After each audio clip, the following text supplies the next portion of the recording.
Bonjour à tous et bienvenue au BTP CFA de la Charente. Aujourd'hui, nous allons voir un exercice de régulation sur le choix de vannes 3 voies. Donc, vous intervenez sur une installation où l'on vous a chargé de remplacer une vanne 3 voies. Vous prenez connaissance du matériel sur place pour pouvoir commander la nouvelle pièce. Donc, vous disposez de la documentation technique de la vanne 3 voies Landis Estafa. Vous disposez du schéma de l'installation. On vous donne les pertes de charge suivantes. Donc sur le circuit plancher chauffant, 25 000 pascal. Le circuit bouteille de découplage hydraulique, 15 000 pascal. Et le circuit radiateur, 6 000 pascal.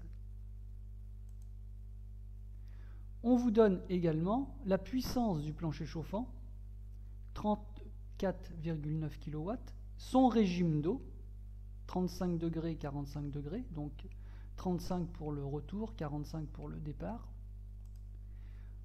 Pour le circuit radiateur, on a également la puissance, donc 14 kW, et un régime d'eau de 65-80 degrés.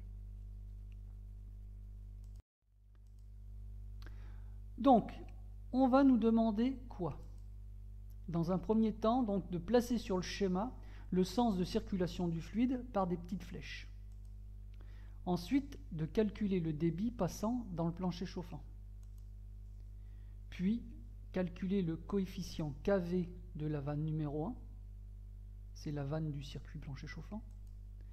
Ensuite, sélectionner la vanne adéquate avec la documentation en annexe. On va déterminer la perte de charge de la vanne que l'on aura choisie.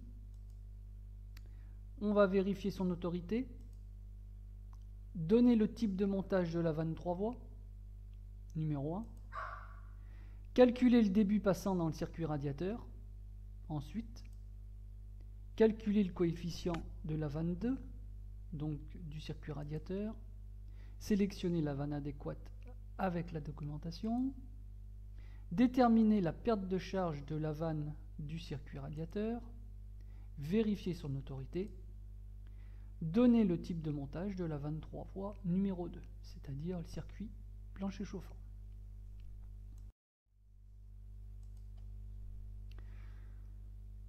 Alors, maintenant sur notre schéma, nous allons placer les sens de circulation du fluide.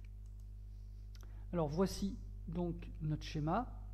Donc à gauche, on peut voir donc le générateur. On a un départ qui part du générateur et qui arrive sur une bouteille hydraulique. Ensuite, de cette bouteille hydraulique, on a un retour qui revient au générateur avec un circulateur. De l'autre côté de notre bouteille hydraulique, on a deux circuits. En haut, on a le circuit radiateur qui est matérialisé par les 3 radiateurs, d'accord, ce circuit correspond à la vanne numéro 2. D'accord, donc vous voyez, on a un circulateur, la vanne 3 voies, le pied de biche et nos 3 radiateurs. Ensuite, en dessous, on a donc notre réseau plancher chauffant, avec également une vanne 3 voies, la vanne 3 voies numéro 1, le circulateur et le pied de biche. Donc on va tracer sur notre schéma le sens du fluide. Donc on va partir du générateur. On va partir de l'allée. Donc voilà, on part comme ceci, comme ceci. Ensuite donc l'eau est dans notre bouteille hydraulique et revient à la chaudière par le même chemin pour le retour. Voilà. Pour le circuit radiateur, on part comme ceci. On a une partie qui passe par le bypass de la vanne 3 voies. Ensuite, on alimente les radiateurs en eau chaude.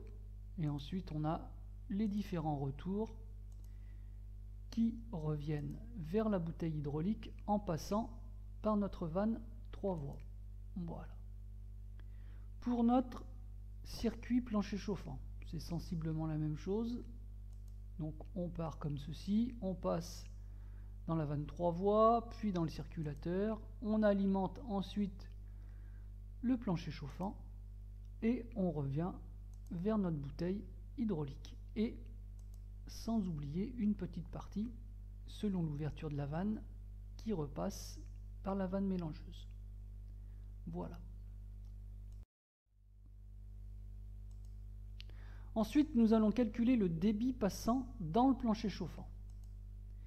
Donc, on connaît cette formule. Donc, la puissance est égale à Q fois C fois delta T. Nous, ce qui nous intéresse, ça va être le débit, donc Q. Donc, voici quand je transforme ma formule. Donc, Q est égal à la puissance divisée par C fois delta T. À quoi correspond tout ça?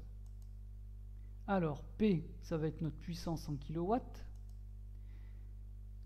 On va avoir le débit en mètres cubeurs.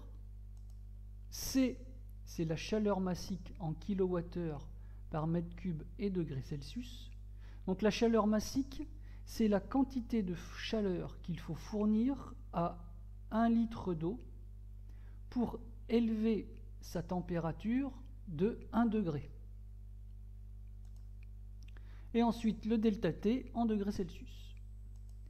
Ce qui nous donne donc 34,9 kW, donc ça c'est la puissance du circuit plancher chauffant, divisé par donc la chaleur massique, 1,163 kWh par mètre cube et degrés Celsius, que je multiplie par le delta T, donc 45 moins 35 degrés.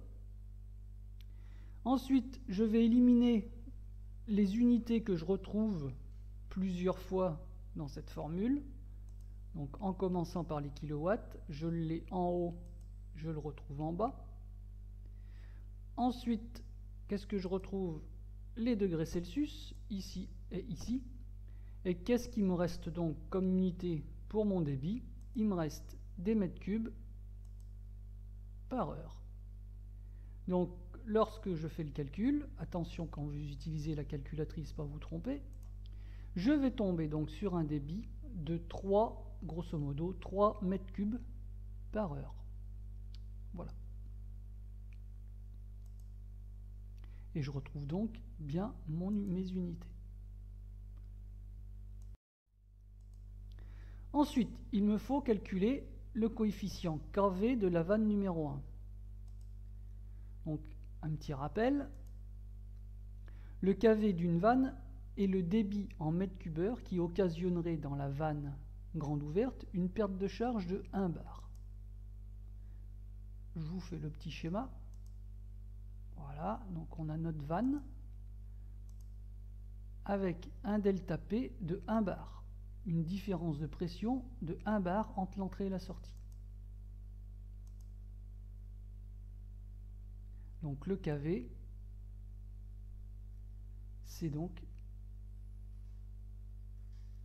le débit en mètres cubeurs quand la vanne est grande ouverte. Donc c'est ce coefficient KV qui déterminera le diamètre nominal de la vanne de régulation. Donc pour le calculer, j'ai une petite formule. Donc le KV est égal au QV, donc débit volumique, divisé par la racine de delta PV, donc racine de la perte de charge de la vanne. Donc avec, pour nous, dans notre exercice, QV, débit en mètres cubeurs, donc on l'a trouvé sur l'exercice précédent, donc il fait 3 mètres cubes par heure. La différence de pression de la vanne est égale à la différence de pression du circuit plancher chauffant, donc 25 000 pascal, qui correspond à 0,25 bar. Pourquoi? Parce que la vanne, 3 voies, est montée en mélange. Donc on doit utiliser la perte de charge du circuit plancher chauffant. Ce qui nous donne 3 mètres cubes par heure divisé par la racine carrée de 0,25, ce qui nous donne un KV de 6 mètres cubes par heure. Voilà. Ensuite, on va déterminer la vanne adéquate grâce à la documentation du constructeur. Donc voici la BAC à utiliser. Donc d'un côté, on a les mètres cubes par heure. En bas, on a les pressions. Donc avec ça, on va se débrouiller. Donc nous, on connaît déjà notre débit. Il fait 3 mètres cubes par heure. Donc tac, je vais le tracer. Vous l'avez vu apparaître en bleu. Ensuite, je connais ma perte de charge. La voici, elle est de 0,25 bar. Donc, je viens de la tracer et ça va me donner un point d'intersection entre ces deux traits. Il est là. Ensuite, vous voyez donc, on ne tombe pas exactement sur une vanne. On tombe entre la vanne DN20 avec un KV de 5 ou la vanne 25, si je ne me trompe pas, avec un KV de 7,5. Donc il va falloir calculer l'autorité pour ces deux vannes pour savoir laquelle des deux est la plus adéquate pour mon circuit. Donc pour ça, je vais déterminer l'endroit où ma droite de mes 3 barres coupe avec par exemple la première vanne de 25 de DN25. Voilà, c'est ce que j'ai entouré en vert.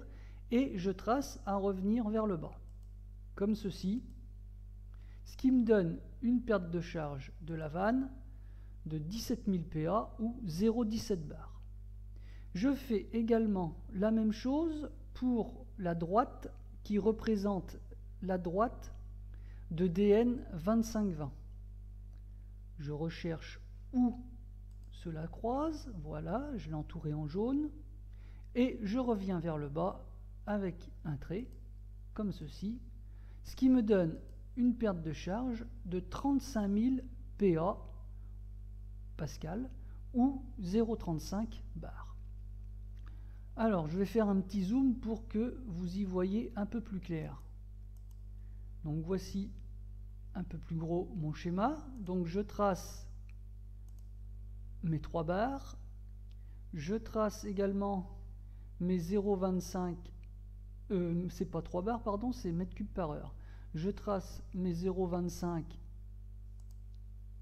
barres, voilà, comme ceci. Je tombe ici, mon croisement, donc je suis bien entre deux droites qui représentent deux 23 voies différentes, deux diamètres de 23 voies différentes. Donc d'un côté, je reviens sur ma droite de ma vanne de DN 25. Au croisement, je redescends en bas. Voilà, donc j'ai 0,17 bar. Et je fais également de l'autre côté. Voilà, tac. Je redescends.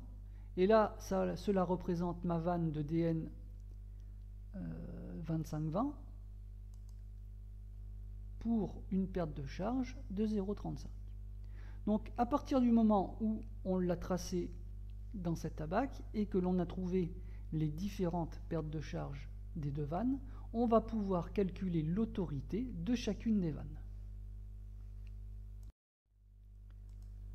Donc après traçage, on obtient la possibilité de choisir deux vannes, soit la vanne de DN 2025 KVS 5 ou soit celle de DN 25 KVS 7,5. Voilà, je remets le tracé ici. Donc il nous faut donc contrôler l'autorité pour chacune des vannes.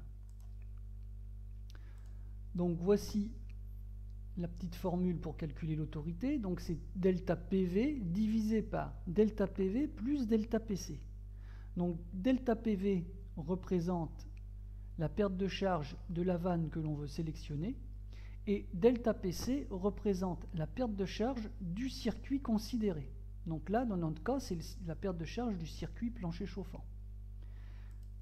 Donc, pour la vanne de DN 2025 avec le KVS 5, je vais me retrouver avec delta PV qui équivaut à 0,35. Donc 0,35 divisé par 0,35 plus 0,25, ce qui me donne une autorité de 0,583. Ensuite, pour la vanne de DN25 KVS 7,5. Donc cette fois, delta PV équivaut à 0,17. Donc je vais me retrouver avec cette formule 0,17 divisé par 0,17 plus 0,25, ce qui me donne une autorité de 0,405. Donc maintenant, il va falloir faire le choix entre l'une ou l'autre.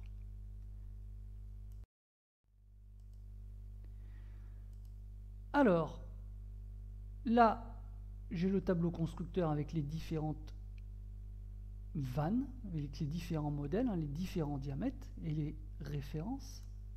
Donc, on va choisir quoi? On choisira donc la vanne VXF 4124 de DN 2520 avec pour KVS 5, car son autorité se rapproche le plus de 0,6. D'accord? L'autorité est plus grande et l'autorité est meilleure. Donc on choisira cette vanne-là. Tac. Voilà, je vous l'entoure en rouge. D'accord? Donc comme on avait 0,58 d'autorité, on se rapproche le plus possible de 0,6. On choisira donc cette autorité. Ensuite, la perte de charge donc de cette vanne, on l'a trouvée dans la BAC, elle est de 0,35 bar. La vanne est montée en mélange, donc j'ai bien répondu à toutes mes questions qui m'étaient demandées. Donc les questions demandées, donc déterminer c'était la question 5. Déterminer la perte de charge de la vanne que vous avez choisie. Oui, on l'a fait. Est-ce qu'on a vérifié son autorité? Oui. Et question 7, donner le type de montage de la vanne 3 voies, numéro 1. Oui, on l'a fait. Cette vanne 3 voies est montée en mélange. Ensuite, nous allons passer au circuit radiateur. Donc, calculer le débit passant dans le circuit radiateur. Donc là, j'utilise toujours la même formule que tout à l'heure. La puissance est égale au débit multiplié par la chaleur massique et multiplié par la différence de température. Donc, pour trouver mon débit, c'est ma puissance divisée par C, donc la chaleur massique, et multiplié par la différence de température. Donc, je vous le réécris. Puissance en kilowatts, le débit en mètre cube heure, la chaleur massique en kilowattheure par mètre cube et degrés Celsius, et le delta T est en degrés Celsius. Alors, mon débit sera égal donc à 14 000 kW divisé par la chaleur massique, 1,163 kWh par mètre cube degrés Celsius, que je multiplie par 80 moins 65, ça c'est le delta T en degrés Celsius. Je vais éliminer les unités que je retrouve en haut et en bas, donc kilowatt ici et là. Ensuite, je retrouve également les degrés Celsius, tac et tac, et il me reste quoi? Des mètres cubes par heure. Et le résultat de ce calcul est donc de 0,802 mètres cubes par heure. Je retrouve bien mon unité, et voilà. Ensuite, je vais calculer le coefficient de la vanne numéro 2, donc la vanne du circuit radiateur. Pour rappel, je vous l'ai dit ça tout à l'heure, donc le kV d'une vanne, c'est le débit en mètres cubes par heure qui occasionnerait dans la vanne grande ouverte une perte de charge de 1 bar. Je vous ai remis le petit schéma. Voilà à quoi correspond le kV.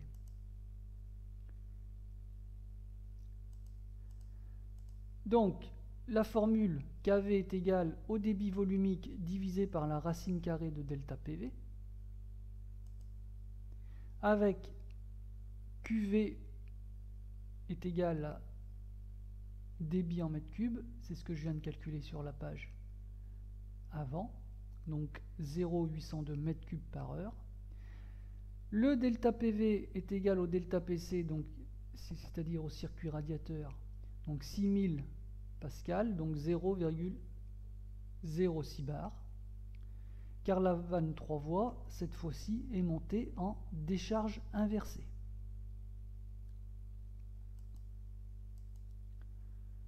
Ensuite, je fais mon petit calcul, donc 0,802 divisé par racine de 0,06, ce qui me donne un kV de 3,27. Ensuite, je vais choisir ma vanne à partir de la bac constructeur. Donc, je trace dans un premier temps mon débit en mètres cubes heure, donc 0,8, tracé en bleu. Ensuite, je vais tracer ma perte de charge. Tac, la voici, donc 0,06 bar. Ça me donne un point d'intersection ici. Je vois cette fois encore que je suis compris entre deux diamètres de vanne, soit la vanne d'un DN15 avec un KVS de 3, ou soit la vanne 25-20 avec un KVS de 5.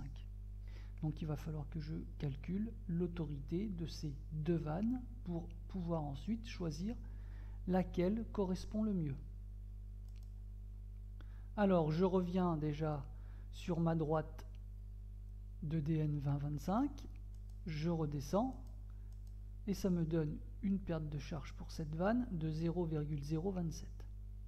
Ensuite je vais de l'autre côté pour avoir mon croisement, voilà ici en jaune, je le trace, ça me donne une perte de charge de 0,076.